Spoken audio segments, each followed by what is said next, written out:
My name is Dr. Rachel Strohl, and I am here today to talk to you about challenging your thinking.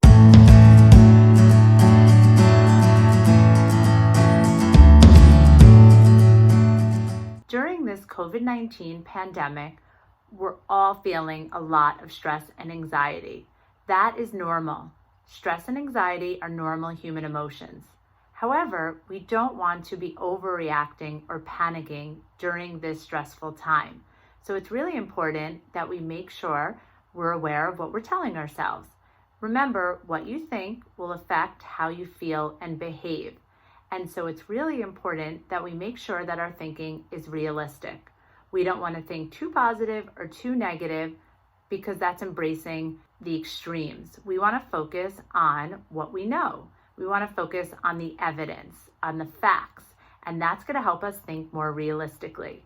Remember, during this time, we don't want to rely on fear to rule our lives. We want to rely on rationality. So what do we do to help us think more logically? During this time, help yourself say, what am I thinking? When you catch a thought, we call that an automatic thought. After that, you want to identify any distortions. We have several examples of these. Some examples are all or nothing thinking, emotional reasoning. We might have fortune telling when we think we're predicting the future, or mind reading when we think we know what someone is thinking in that moment.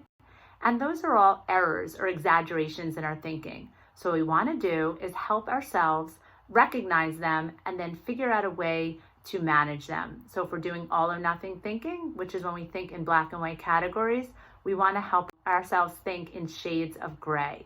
So again, we're going to identify the all or nothing thinking. We're going to then say, what is the extreme and how can I help myself think in shades of gray? So important to think more realistically. Once we've identified the distortions in our thinking, we want to say how probable or likely is what I'm thinking. Again, here we're only using evidence. We're only relying on the facts to guide our evidence here. And then we're saying, based on what is true, based on what is a fact, how do I decatastrophize my thinking?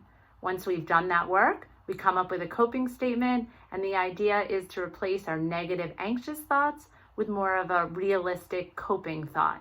Again, that helps us challenge our thinking during the stressful time, which allows us to think more realistically and not in extremes of positive or negative.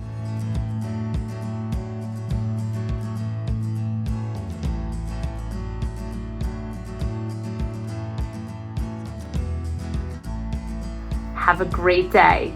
Bye.